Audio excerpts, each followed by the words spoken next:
Hi, Katie. Hi. How are you? Cozy. Good, good.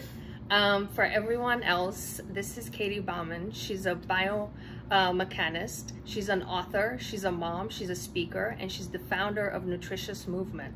She has written many books, and my personal favorite is Grow Wild. But she's recently launched a new book called My Perfect Movement Plan. How did you get into biomechanics?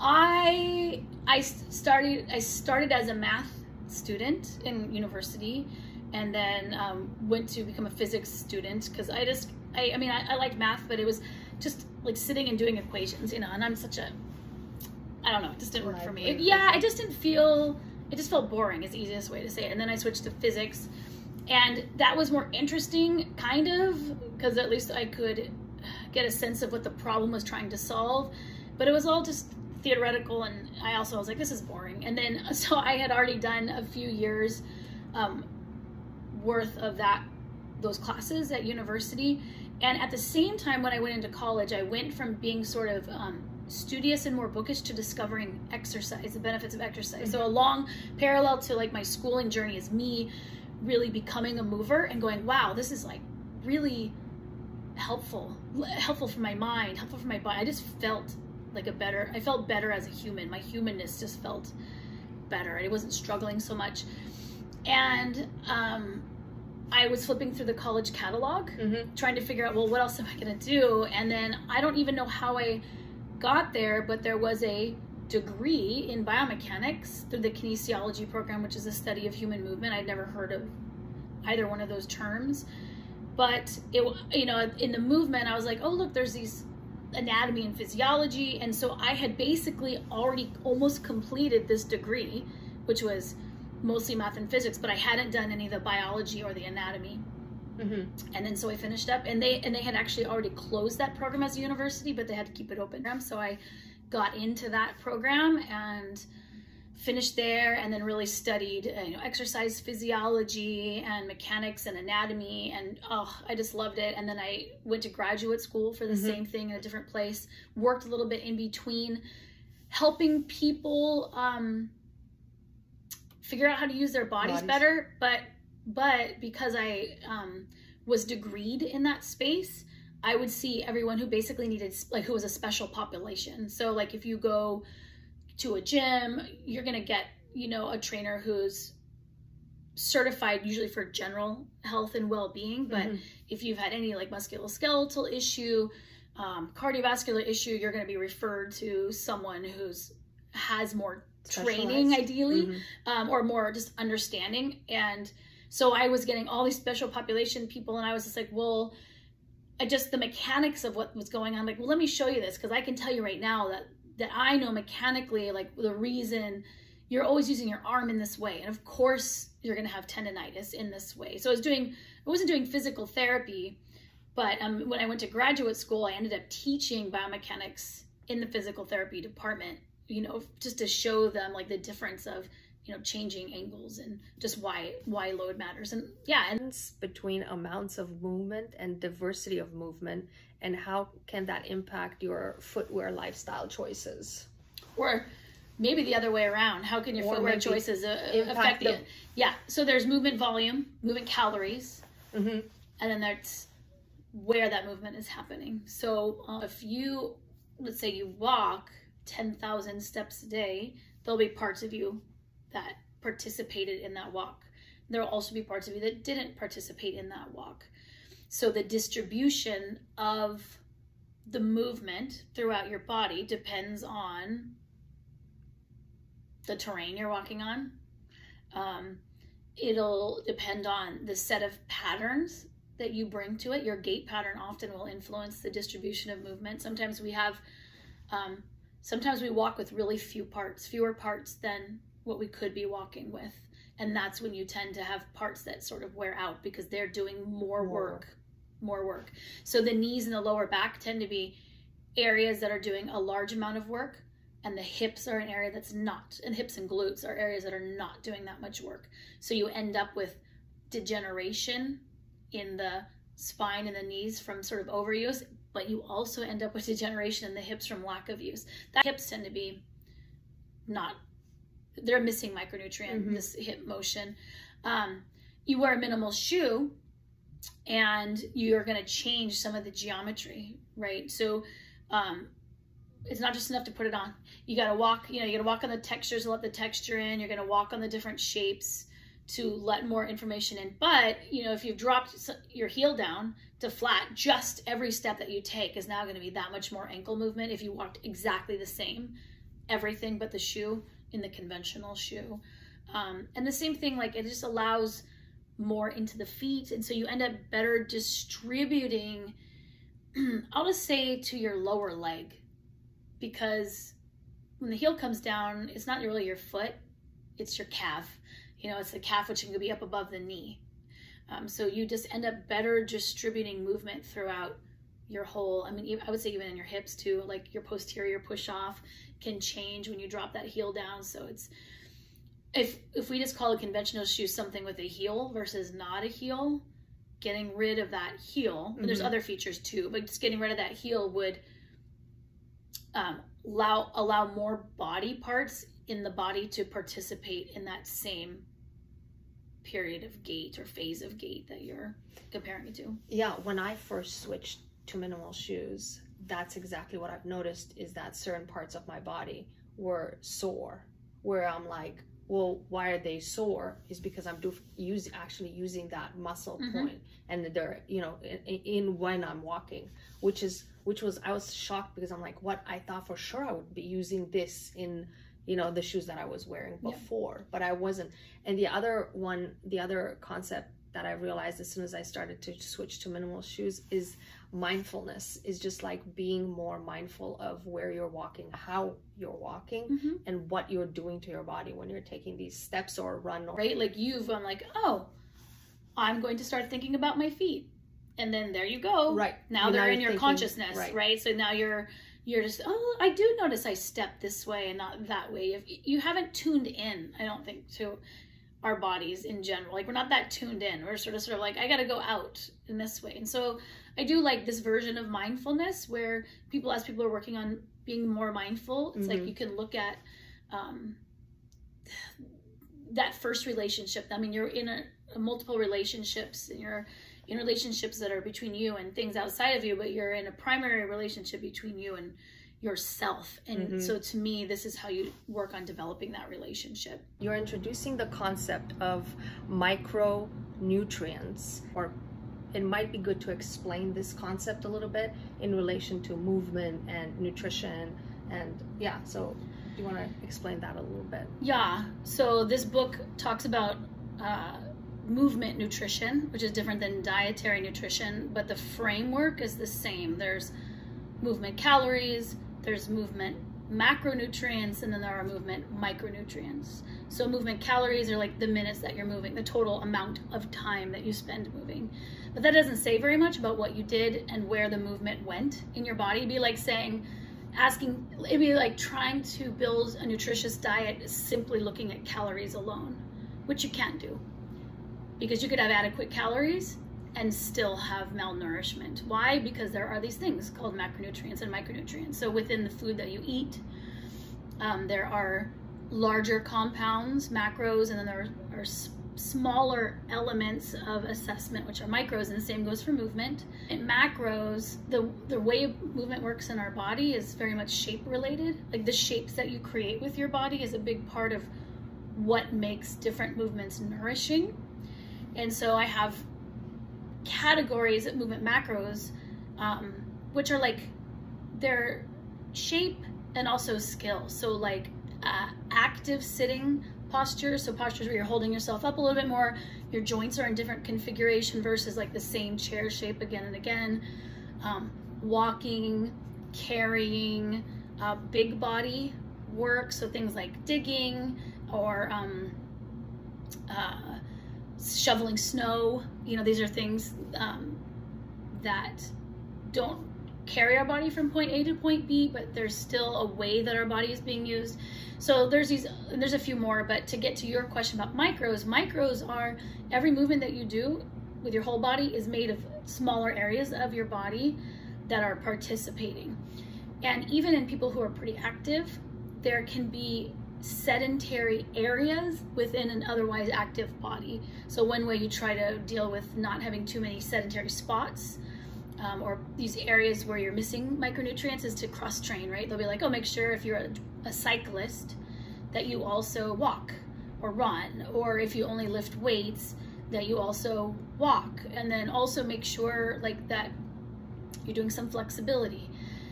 But I get a little bit more specific. I'm a biomechanist, and that's someone who looks at the angles of their body. And where people might be more familiar with the idea of micros is going to physiotherapy, where a physical therapist will say, oh, okay, well, when you're reaching with your shoulder, you're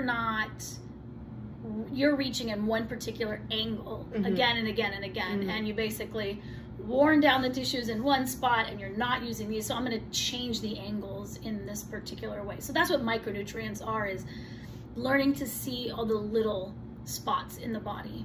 And shoes are a big part of that, right? Because our feet are, you could be a walker, you could be a runner, and you're using your whole foot, but you're not using the smaller pieces of the foot. So that's where minimal flexible footwear, big toe box comes in, so that you can get more of the micro movements of the feet when you are moving. I think that's something that we often see people coming in, is having these pain spots specifically tailored to a certain type of move, that's transferred to a certain type of movement that they do, and then they say, oh, this happens when I do X, and they can pinpoint directly on that spot where that pain point is. And it sounds to me like this, you're kind of dissecting that and saying, hey, yes, there's the whole system, but we could also hone in on one particular area and focus on that, and that also can make a difference and dictate how we move or what we need in order for our bodies to move in a way that we want it to move. Pain spots in the body, it could be signals coming from a lack of movement in an area, but it could also be an issue coming from too much movement in an area. So with a foot, to keep feet again, some people are hypermobile in certain areas of their foot, and they will experience pain due to too much movement at a particular joint. And it's like, what I'm trying to help people do is distribute better the movement, their movement throughout their body. That's my overall goal. Not just throughout their body, but throughout their day. Yeah, throughout their life. As we see people coming in, and we deal with pain, but when it's a little bit too, or problems that occur with them when it's they say it's too late. It's kind of like they wish they had the knowledge that you're right now talking about, an earlier state in their life, so that they could integrate a specific type of shoe or a specific type of movement or something, that so that they didn't need to get to this state of pain, kind of like a little bit too late, almost. So what would you say? How would you say? It's never too late. It's never too late, because I mean, I work with loads. That means like how do the orientations of your body, like the way you're lining up relative to gravity, that's what loads create load. You have a lot more control over the loads in your body. So for feet, for example, like foot pain is very prevalent. And what many people don't know is, or I'll say it a different way, to get off that painful spot of a foot, they'll just move less. Because every time I stand up, I put weight on this one spot and it hurts on this one spot, so I can't walk as long. I have to sit more, right? That's the way that they've figured out how to reduce the load to the area. Where I'm trying to show you, there are 100 different ways to stand. And if you learned a different way to stand, what I'm teaching you is a different pressure point to use in your foot, a different lever system in your leg, and it's very subtle. It's backing up your hips, it's strengthening something in your thigh muscles, but it makes then standing not put pressure on the area that was over pressured. And so it's almost, I've never met anyone for whom it's too late to make improvement in the way they feel physically. And I've worked with a lot of people, That's a positive way to look at it for sure. And I like inspired to make the effort. But I think one of the things that you say, and I often hear you saying it in podcasts and stuff, is that you need to understand why you want to make that change. Why do you want to suddenly inherit this minimalistic shoe, like have a minimal shoe footwear in your lifestyle? And what does that mean when you start to adapt to your feet and your posture and all these different components of your body with that specific footwear? So I think that's like you talk about this a lot, about understanding like, why are you doing this? Yeah. Where is it coming from? Trying to get your body to work the best possible way. It's like just shooting for overall health. But that's not the case for every person. I mean, every person I think wants to feel as good as they can feel, but you maybe have a different priority, and just being totally healthy as some sort of like nebulous goal doesn't resonate with a lot of people. So I do have everyone come up with their movement why. That's a big part of my perfect movement plan, is like, before you go trying to figure out which movements you should do or which lifestyle changes you should make or you want to make, or if you're having to prioritize which ones to pick, is you have to orient to your movement why. That's your north. Like, that's your compass setter. And it does not have to be just being as healthy as possible. And it's not even like to live as long as possible. Like, it needs to be a little grittier. It needs to be a little bit more nuanced, where you've actually taken the time to be like, oh, I find this valuable in my life, and I know that there's physicality associated with it. So I need my body to be able to do these specific things because I find this meaningful, and it could be it can totally be, I just want to live as long as possible, feeling as great as possible. It could be, I want autonomy over my body. I want to be able to take care of myself. It could be, I love playing the violin. It could be, I love to travel. It could be whatever it is, but if it's not personal to you, it's really hard to adhere to making the changes. It's hard to see the investment of the time and energy if you don't see that it directly relates to like what you have at your core. So that also puts a pressure on how you do it, how you do this regimen, or Sure. how you do certain things that might create the damage to begin with, because Sure. you're like overextending yourself, you're overdoing something because you're not really understanding the grand scope or the intention behind what you're setting to do. And I think that sometimes damage is a trade-off. I think of like athletes, or I think of performance art, dance. Like, a lot of people, I'm still thinking feet, because we're having this discussion around that. Like, many people will sacrifice function of some parts of their body because of performance, or because they identify strongly with their art. However, a lot of times there's a way to support what they're doing that allows them to do it for longer. So it's like, even if you have the thing that you feel is running through your body tissues, there can be approach to doing it in a way that isn't so, that is like, there's restorative parts that can be done that makes it more sustainable. Yeah, we talk a lot about like damage and hurt, and like, oh, it's hurting me. What about healing? Sure. What about like, how do you approach healing? Like actual, looking at a certain type of problem that somebody comes with, feet or back pain or whatever, and you're saying they've maybe overworked it, or you've given them a plan and they've implemented it and they're like it's not working or whatever. Do you give them a time frame of like healing, or like just saying, hey, maybe you just need to reset? Well, so I went through my own foot injury,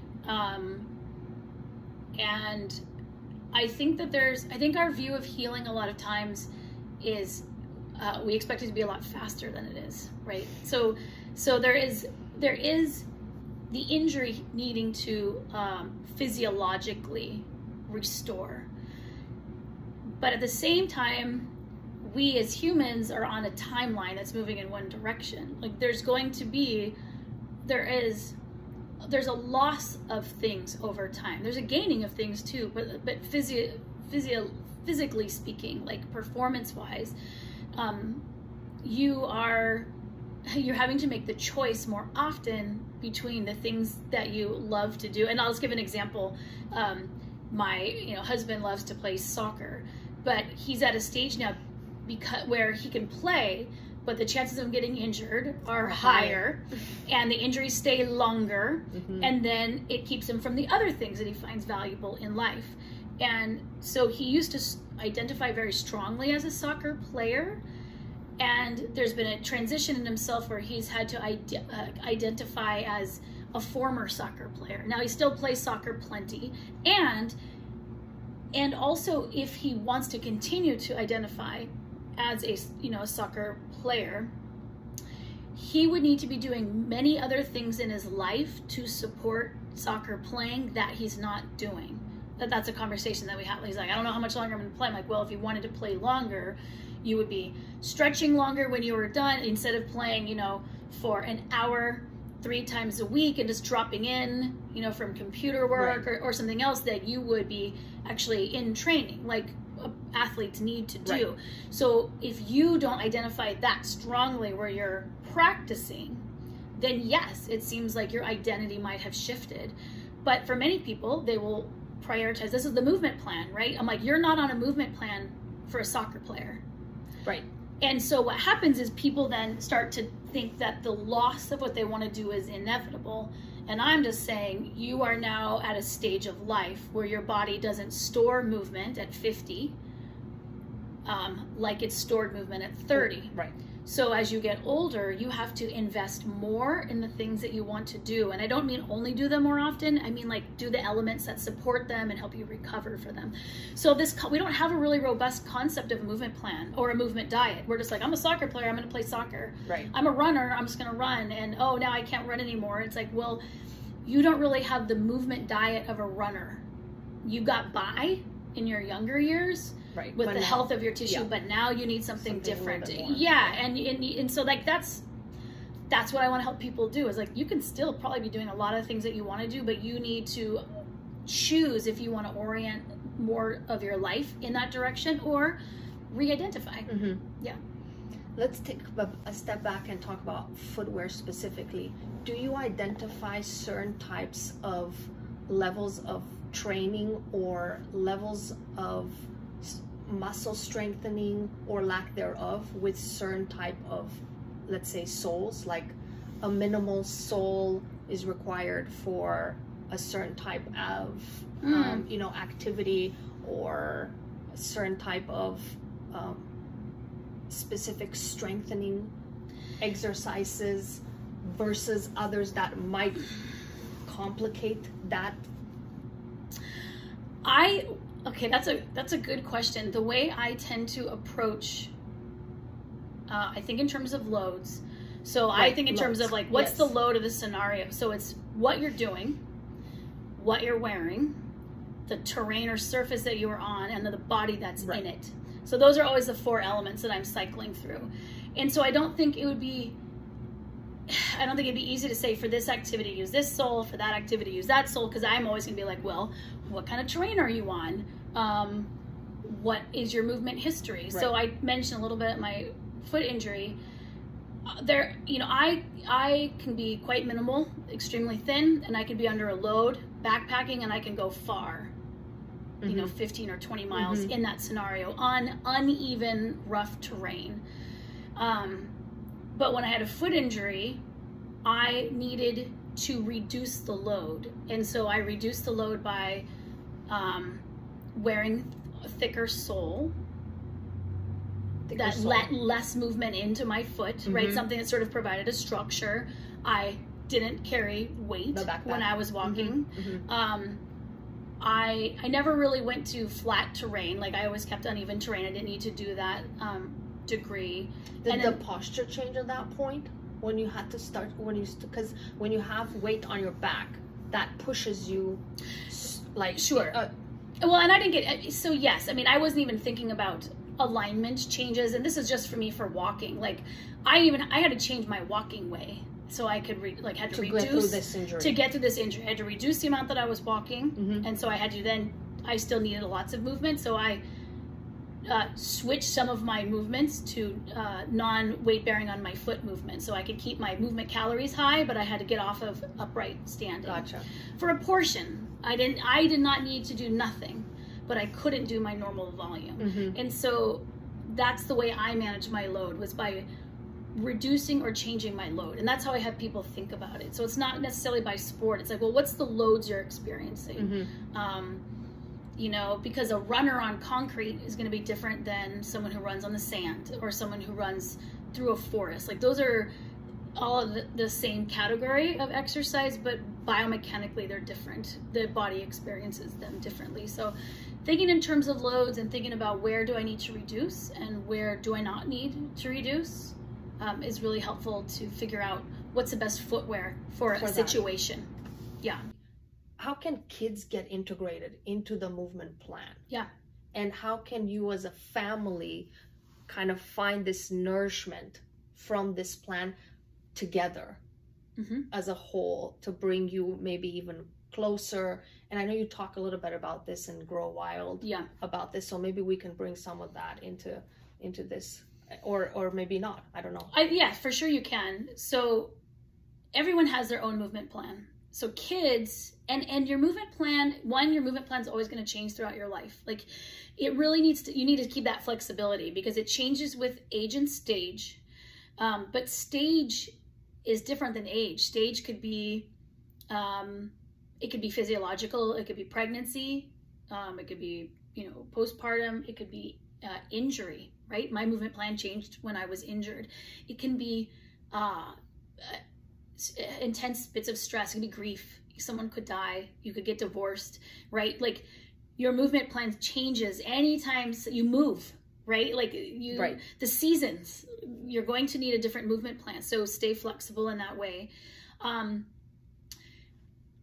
Your physiological needs change depending on where you are developmentally. So kids, I'm perimenopausal, right? So my needs are changing as my hormones change. Kids are experiencing the same thing. And that juvenile period is the time where you're setting your adult body. So that childhood movement diet is really important to make sure it's nutrient dense. Because it's the things I lay in Grow Wild. Like, they need the walking, and they need the running and the sprinting, and they need the jumping, and they need the climbing and the hanging, and they need the balance, and they need the agility, and they need the catching and the throwing. Like, you're setting a lot of tissues, and those tissues respond to the loads that are created in each one of those. Those are all different movements. It's not just, do they get enough? So then they have their movement plan. I have mine, you know. So, like, I'm thinking of my own family, and I have almost 12-year-old and a 13-year-old. So preteen, early teen, and then I've got myself, and, like, you know, when we're, you know, 48, 49 on this side, we have different physiological needs, but there's a lot of overlap. So for what there's overlap, you look for the way to stack that, which is a callback to Grow Wild. It's like, what are the family activities then that would give us a chance to, in the same period of time, both be working on our movement plans. So one of the things that we've done is, our home has a chin-up bar in it, a hanging bar. So we can be working on our grip strength and pull-ups and types of things. Kids can have that too, but there's also sort of an unstructured, playful element to it. We have hula hoops in our house, and then we also take family walks, and also, like, trying to let, like, grown-ups tend to be really movement averse. They'll do their workout, but they don't move in the way that kids tend to move. And that's kind of a gross statement for all grown-ups, because there's plenty of grown-ups who like that. But I think in general, you sort of like, I want to go do my workout. I don't want to go wrestle, or, you know, go do this or whatever. So we've definitely been kid-led. They wanted to do, like, a lot more sports and a lot more games.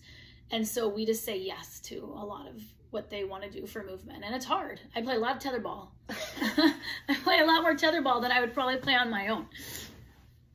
Yeah, I think, and throughout these activities that you do together as a family, or that you've seen others do as a family,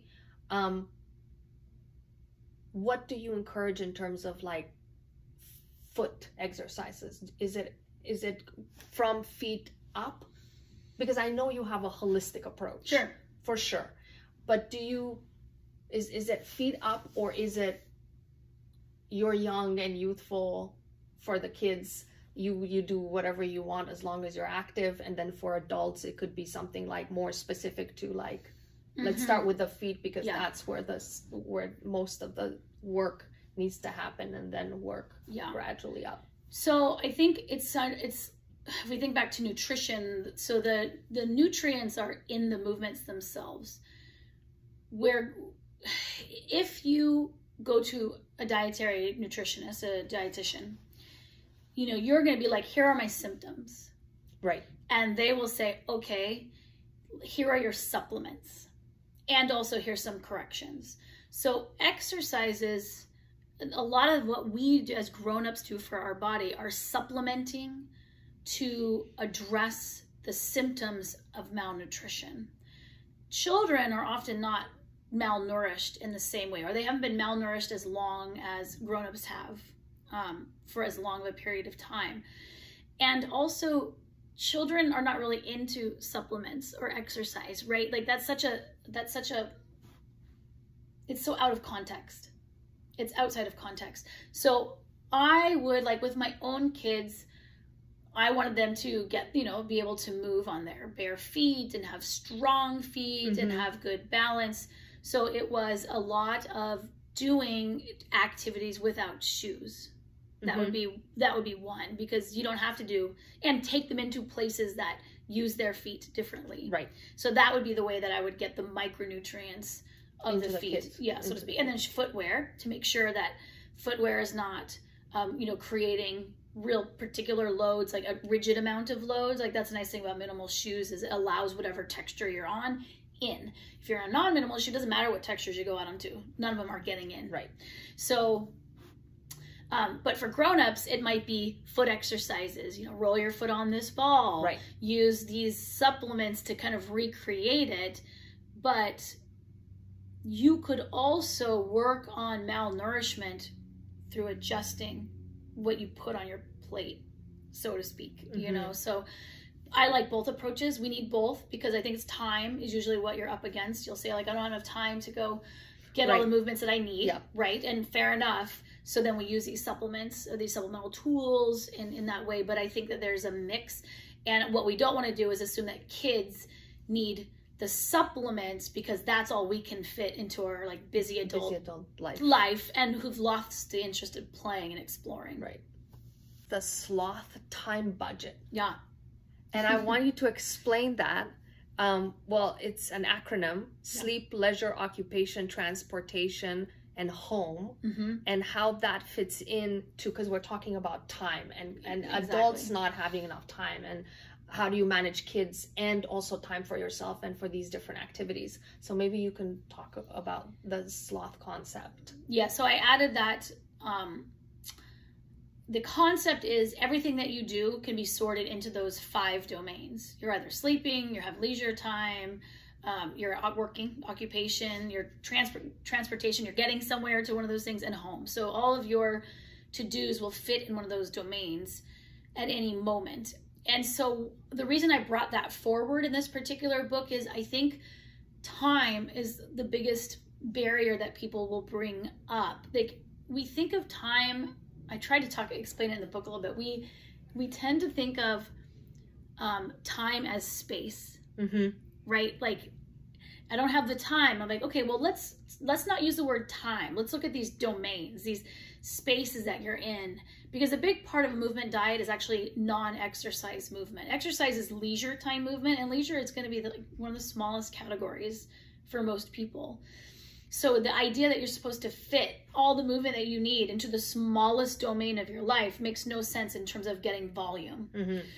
And so as I really have people, this book is a workbook. And so you are, you know, you're like looking at your environments for each one of these domains, and you're looking at the most common activities that you're doing. And then you're looking for non-exercise ways of getting more movement calories, because that's really, you know, if you look at cultures that are very dynamic and very healthy as far as like cardiovascular and musculoskeletal health goes, their movement volume is much higher than what you would find in Western culture, I would say, in general.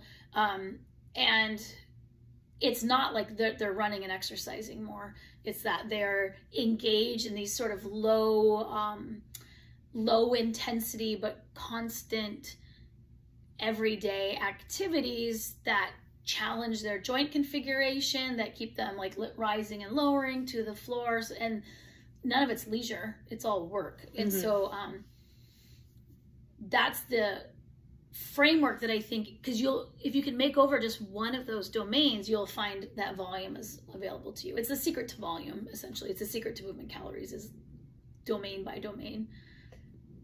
And how does this help cultivate more intense, more in tune movement practices? So you want someone to have kind of be in touch with the way they move. Yeah. And how can you integrate that into this sloth concept, I guess, into these different micro ecosystems? Yeah. The big thing I wanted people to take away from this particular book was the idea of you are always in a shape. I say constellation. You're always making a body constellation. And you're choosing body constellations all the time. You know, I'm not talking about the genetics that you have or your anthropometric dimensions, you know, the lengths and segments of your body. You're talking about like sitting at a chair and doing like computer work versus standing up. Yeah, like that's a different constellation, or getting down on the ground or lying in bed. Like you have to think about your body is in a shape, and that shape is in a relationship with gravity. And that is information for your cells about what those cells should do.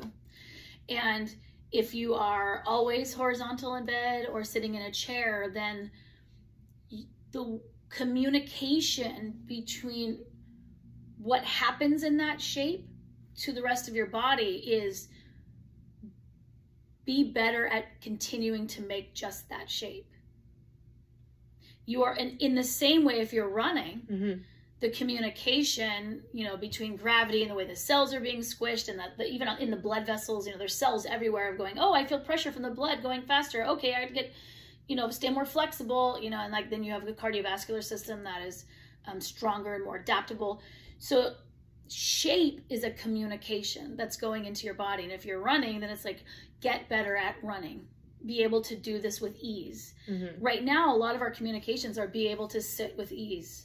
Be able to lie down with ease. And there's not much else that goes into the body.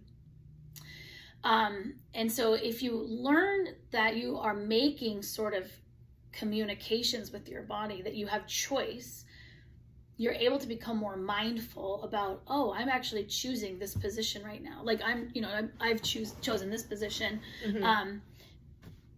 But it's a thought in my mind versus like, I don't think many people choose what they're doing with their body. It's not a choice to them. They actually are making a choice, but it's an autopilot choice. Exactly. They didn't even know there were other choices to make. I agree. So how can you make an informed choice when you didn't know the options? So I'm like, here's some options for this. Here are some other options for this. And some of the options are just habit challenging. Some of them are culturally challenging. You know, you're going to stand in a meeting. You're going to, you know, ask your friend to go walk for coffee and not sit down at the coffee shop. And so that's mindfulness. Even wearing minimal shoes, I would say, it's still... That's a choice. A choice. I think that a big thing with movement exercise adherence, which is the science of like, really it's a science of sedentarism, which is like, why are so many people not moving when movement is something that they would say on paper that they would like more of? And a big part of why there's not more adherence is that many like don't actually believe it could make them better or feel better. It's just, it's like, it's a shoe. I'm just walking in it. And so that's me being me. It's like, well, let me show you down to the cells. Like I'm trying to explain the why. Right. Here's why the shoe geometry matters. It's totally changing the loads and what these parts can do. And I try to keep it simple. Right. Because I do think once you have why, you're like, oh, right, okay, that makes sense. Now I know. Now I'll make that choice. I think we just don't make choices because we don't understand. With what I have at my disposal. We're not really fluent in our bodies, though. Yeah. We're not really told that the way you feel is a communication to you. Right? Like, we don't talk about it that way. Right. It's just sort of like, it's broken. It's broken. It doesn't work. Yeah. Patch it. And it's like, well, this is a communication. This is not particularly, I mean, I don't want to call it it's rudimentary. The signal system is rudimentary because, like, I always explain it this way, like, your hunger signal, like, you have nutrition that you need, and you have a hunger signal that comes up when there is that nutrition missing. But you can turn off that signal with something that is not nutrient dense at all. It just has to have calories in it. And so we've got these sort of rudimentary signals telling us, communicating to us about how we've been moving, and we do not know how to interpret them. I'm trying to help people interpret, like, a lot of what you are experiencing. You can call it the name of the injury. You can call it the area of your body wearing out. But another way to look at it is it's a communication about your loading habits. And if you make different choices, you will get a different communication. Thank you, Katy, very much. Huge congrats on your new book. Thank you. Okay. Can we pick up a copy already? Not yet. It'll be in bookstores in July, like early July. July. Okay, perfect. Thank you for joining us. Yeah, thank you Always a pleasure. And yeah, hope you guys enjoyed it. Goodbye. Bye. Thank you.